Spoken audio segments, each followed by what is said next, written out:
faces the longest of odds. It is the fuel of our faith and the foundation of our charity. But for hope to be real, it must be based in truth, honor. Without it, hope is nothing more than an empty wish.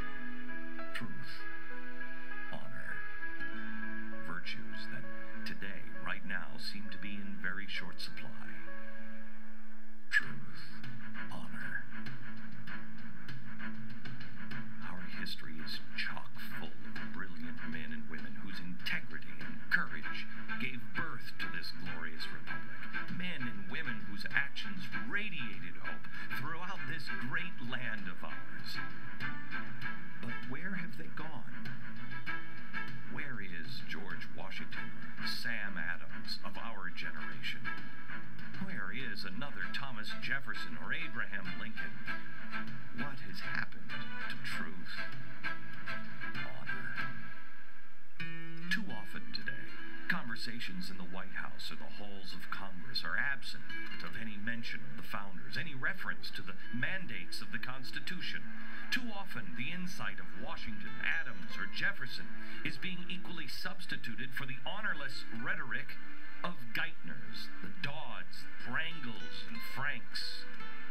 Truth, honor, replaced with corruption, scandal, and deception. In America today, would anyone disagree that if we judge by the actions of our leaders, the light of hope is quickly dimming? Optimism, tougher and tougher to muster as the proud country of our founders, the Constitution, the American way, seems to be slipping from our grasp. But wait, our hope is not lost. We, the people, are waking up.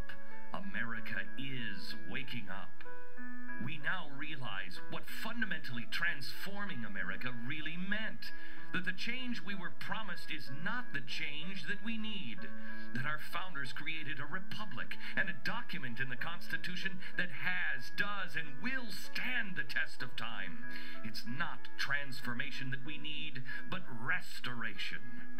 And while we may not have been that giant beacon of hope like Washington or Jefferson to light the darkness and guide our path, we have each other, you, me, a growing army of Americans who have discovered that the flame of hope still burns in the hearts of the like-minded. Americans who still swell with pride when the stars and stripes are raised and our nation's anthem is sung before the cry of "Play ball!"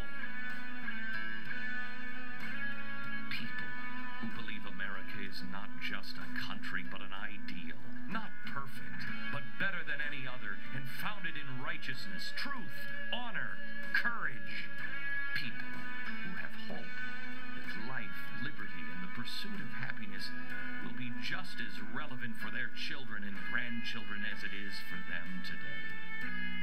Hope. It's the tiniest spark that can change a life, country, a world. Make no mistake. It is time for change. It's time for the hope of a nation to trump, no, trounce, the partisan politics of Washington, D.C. It's time we choose our leaders based on who they are and what they stand for, and not what party they're from.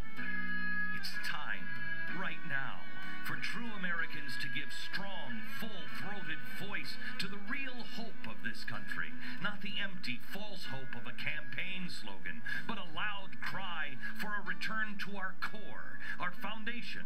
Because, with all due respect, Mr. President, we're just not interested in fundamental transformation, social justice, spreading the wealth, universal health care, socialism, Marxism, or any other ism, or a series of stimulus packages that will rob our children of any chance, any hope of an America as it was intended. Restoration, Mr. President, is our hope. Before it's too late. Restoration of our values, the principles, the integrity, the honor, the freedom that defines who we are, who we have always been. America, the beauty. beautiful, the land of the free, the home of the brave, a shining beacon for all the world to see.